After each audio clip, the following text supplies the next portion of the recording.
Hello viewers, Zahurul হক জয় বলছি। আপনারা দেখছেন জয় আইটি 24/7 ইউটিউব চ্যানেল। এই টিউটোরিয়ালে আমরা দেখব যে কিভাবে আপনি একটা কম্পিউটার থেকে আরেকটা কম্পিউটার বা একটা কম্পিউটার থেকে একটা মোবাইল অথবা একটা মোবাইল থেকে কম্পিউটারে কিভাবে আপনি দূরবর্তী সাপোর্ট অর্থাৎ রিমোট সাপোর্ট দিতে পারেন।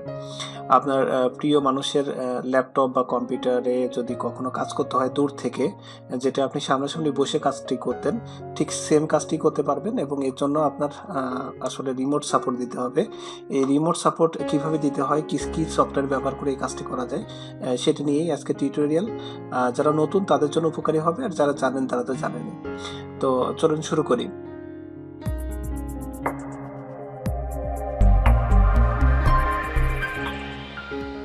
তো রিমোট সাপোর্ট দেওয়ার জন্য আপনার বেশ কিছু সফটওয়্যার আছে। তার মধ্যে এক নম্বরে আছে TeamViewer। এটি খুবই জনপ্রিয় এবং খুবই শক্তিশালী একটি সফটওয়্যার। এরপরে আছে অ্যানিডেক্স, এরপরে আছে আপনার আলট্রা ভিউয়ার। তো আপনি যে কোনো একটি ব্যবহার করতে পারেন। তো আমি বেসিক্যালি TeamViewer এবং অ্যানিডেক্সটা বেশি ব্যবহার করি। তো প্রথমে আপনাদের দেখাচ্ছি যে TeamViewer ব্যবহার করে কিভাবে আপনি। তো শুরুতেই আমরা অ্যাড্রেস বারে যাব। অ্যাড্রেস বারে গিয়ে লিখব TeamViewer। আপনি হালকা TeamViewer লিখলেই আপনার সাজেশনে চলে আসবে। দেন এখান থেকে এই যে ডাউনলোড অপশনটি দেখতে পাচ্ছেন, এখানে আমরা ক্লিক করব। প্রথম অ্যাড্রেস যেটা teamviewer.com, এটার মধ্যে যে ডাউনলোডের অপশনটি দেখাচ্ছে এখানে আমরা ক্লিক করব। আপনি উপরেটি ক্লিক করলেও সমস্যা নেই, আপনাকে ওদের ওয়েবসাইটে নিয়ে যাবে এবং এখানে গিয়ে আমরা দেখতে পাবো যে ডাউনলোড TeamViewer দেখতে পাচ্ছেন, এখানে আমরা ক্লিক করব। এখানে ক্লিক করার পর আপনাকে একটা নোটিফিকেশন দিতে পারে যে অ্যাকসেপ্ট অল কুকিজ, এটা দিবেন। এবং আমার আইডিএম সেট আপ করা আছে এবং আইডিএম এর মাধ্যমে এটা দেখেন ডাউনলোডের অপশন চাচ্ছে। সো আমি স্টার্ট ডাউনলোডে ক্লিক করলাম। এটা মুহূর্তের মধ্যে ডাউনলোড হয়ে যাবে। এটা ডাউনলোড হয়ে যাওয়ার পর আমাদের যে কাজটি হবে এটা ইনস্টল দেওয়া। দেখেন এটা ডাউনলোড হয়ে গেল। সো আমি ওপেনে ক্লিক করলাম, মানে এটা ইনস্টলে ক্লিক করলাম। তারপর ইনস্টলের অপশনটি চলে আসলো। আপনাদের এভাবে যদি না আসে, আইডিএম না আসে, সেক্ষেত্রে আপনাদের এই যে প্রোগ্রামসে যাবেন, ডাউনলোড ফোল্ডারের মধ্যে প্রোগ্রামস এবং এখানে TeamViewer আছে।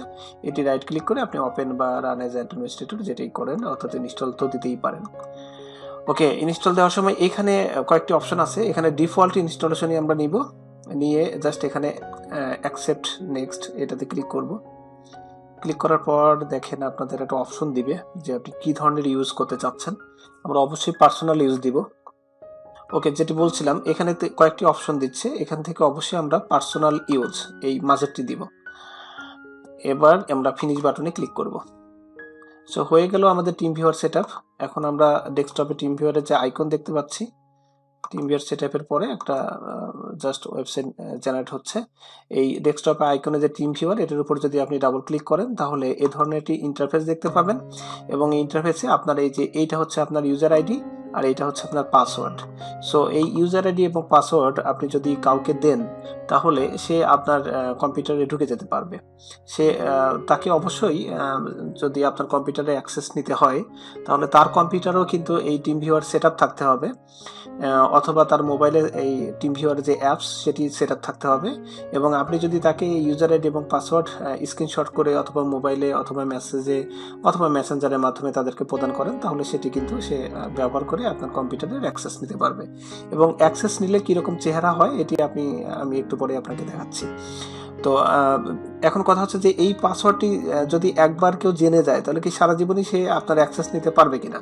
না, মোটেও না। দেখেন এই আইডি কিন্তু আপনার জন্য ফিক্সড। আপনার কম্পিউটারে এই যে উইন্ডোজ দেওয়া অবস্থায়, একবার উইন্ডোজ দেওয়া অবস্থায় অর্থাৎ একবার ইনস্টল দেওয়ার পরে আপনি যে আইডিটা পেয়েছেন এই আইডিটা আপনার মানে পরবর্তীতে মানে নতুন করে TeamViewer ইনস্টল না করা পর্যন্ত বা আনইনস্টল করে নতুন করে ইনস্টল করা অথবা উইন্ডোজ দেওয়ার পরে নতুন করে আবার TeamViewer ইনস্টল করা, এগুলো না হওয়া পর্যন্ত এটা আপনার জন্য ফিক্সড থাকবে।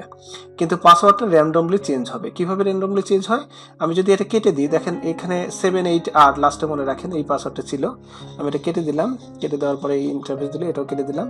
ওকে, আবার আমি ডাবল ক্লিক করছি TeamViewer-এর উপর। এবার দেখবেন আইডি আমাদের ওইটাই আছে, কিন্তু আমাদের পাসওয়ার্ডটা নতুন পাসওয়ার্ড আসবে। আমরা একটু ওয়েট করি। এই দেখেন নতুন পাসওয়ার্ড আসলো, কিন্তু আইডি কিন্তু ওইটাই আছে। তো এইভাবে আপনার প্রতিবার চেঞ্জ হবে, ঠিক আছে? এখন এখানে আমি এই যে দেখতে পাচ্ছেন ডান পাশে পার্টনার আইডি দ্যাট মিনস হচ্ছে যার কম্পিউটারে আপনি অ্যাক্সেস নেবেন বা যার কম্পিউটারে আপনি ঢুকবেন তার কম্পিউটারের যে আইডিটা আপনাকে দিয়েছে সেই আইডিটা আপনি এখানে দিয়ে জাস্ট কানেক্টে ক্লিক করলে কানেক্ট হবে। এখানে দেখেন দুইটা অপশন আছে, একটা হচ্ছে রিমোট কন্ট্রোল, অর্থাৎ দূর থেকে আপনি রিমোটলি ওর পিসিটাকে কন্ট্রোল করতে পারবেন, মানে অ্যাক্সেস করতে পারবেন। আরেকটা অপশন আছে হচ্ছে যে ফাইল ট্রান্সফার। আপনি যদি চান যে তার পিসিতে আপনি কন্ট্রোল করবেন না, বাট তার পিসিতে কি কি ফাইল আছে সেই ফাইলটা আপনার কম্পিউটারে ডাউনলোড করে নেবেন দূর থেকেই, ঠিক আছে? যে কোনো ড্রাইভে আপনি ঢুকতে পারবেন, যে কোনো ফাইলই আপনি ডাউনলোড করতে পারবেন। এখানে ফুল পারমিশন দেওয়া থাকে। তো আমি যাই হোক প্রথমে যে রিমোট কন্ট্রোল সেটি আপনাদের দেখাচ্ছি। তো এটি করতে হলে আমার অবশ্যই পার্টনার যে আইডি সেটি লাগবে। তো পার্টনার আইডি আমাকে এই মুহূর্তে একজন দিয়েছে, দেখেন যে এই যে যার পিসিতে আমি ঢুকবো তার পিসিতে দেখেন ইউজার আইডি একটা দিয়েছে এবং একটা পাসওয়ার্ডের ছবি তুলে দিয়ে দিয়েছে। তো আমরা এটা এখন ইউজ করি 577 আমি কিন্তু এটির পাসওয়ার্ডটা দিচ্ছি, মানে ইউজার আইডিটা দিচ্ছি 078 061 ওকে। এটা দেওয়ার পরে দেখেন কানেক্টে ক্লিক করব। কানেক্টে ক্লিক করার পরে আমাকে পাসওয়ার্ড চাইবে এবং পাসওয়ার্ডটাও আমরা কপি করে নিয়ে আসি। আগে দেখি কানেক্টিং এর কি অবস্থা। এরপর আমাদের পাসওয়ার্ডটি দিতে হবে। তো আমি পাসওয়ার্ডটি দিচ্ছি, দিয়ে এরপরে লগ অনে ক্লিক করব। লগ অনে ক্লিক করার পর দেখবেন যে ওই পিসিটা যেটাতে আমরা অ্যাক্সেস চাচ্ছি বা রিমোটলি সাপোর্ট দিব, তো সেই পিসিটার মানে ইন্টারফেস এখানে ওপেন হয়ে যাবে। কিন্তু ওই পিসিটার যে ইন্টারফেসটি নর্মালি উইন্ডোজের যে ডেস্কটপে যে স্ক্রিনটা আমরা দেখি সেই স্ক্রিনটা থাকবে না, এটা ব্ল্যাক স্ক্রিন হবে। এই ব্ল্যাক স্ক্রিন হওয়ার ফলে আপনি বুঝবেন যে কানেক্ট হয়েছেন। আর তাছাড়া যার পিসিতে অ্যাক্সেস করছেন সেও বুঝে যাবে যে নতুন কেউ তার পিসিতে ঢুকলো। যদি তার ব্ল্যাক স্ক্রিন না আসতো তাহলে তো হয়তো বা ইউজার বুঝতে পারতো না যে তার পিসিতে কেউ অ্যাক্সেস করছে। এতে করে আপনার একটা সুযোগ থাকবে যে আপনার পিসিতে কেউ অ্যাক্সেস করেছে, এটা আপনি বুঝতে পারবেন। এবং যে কোনো সময় এই যে ক্রস বারটি দেখতে পাচ্ছেন, এটা যদি আমি কেটে দিই বা উনি যদি TeamViewerটা কেটে দেয়, তাহলে কিন্তু আমাদের কানেকশন ইন্টারাপ্টেড হয়ে যাবে, অর্থাৎ কানেকশনটা শেষ হয়ে যাবে। তো যাই হোক, এইভাবে আসার পরে এখানে দেখেন ফুল স্ক্রিন, এখানে আমরা ক্লিক করব, এটি জাস্ট বড় হয়ে যাবে। আর এই যে ইন্টারফেসটি আছে এখানে আমরা ক্লিক করে এটাকেও হাইড করে দিব। ওকে, এবার আমরা দেখব যে ওনার পিসিতে কি প্রবলেম এবং এটা আমরা সাপোর্ট দিব। তো এইভাবে আপনারা TeamViewer সেট আপ করে নিয়ে দূর থেকে আপনার প্রিয়জনের যে ইয়েটি আছে, পিসিটি আছে, সেটিকে আপনি রিমোটলি সাপোর্ট দিতে পারেন, রিমোটলি অ্যাক্সেস করতে পারেন।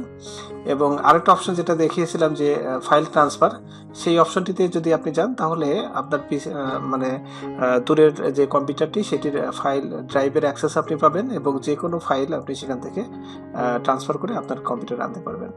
তো এই ছিল ভিডিওটি। যদি ভালো লাগে তাহলে অবশ্যই লাইক দিবেন এবং আমার চ্যানেলটি সাবস্ক্রাইব করতে ভুলবেন না। থ্যাংক ইউ, আল্লাহ হাফিজ।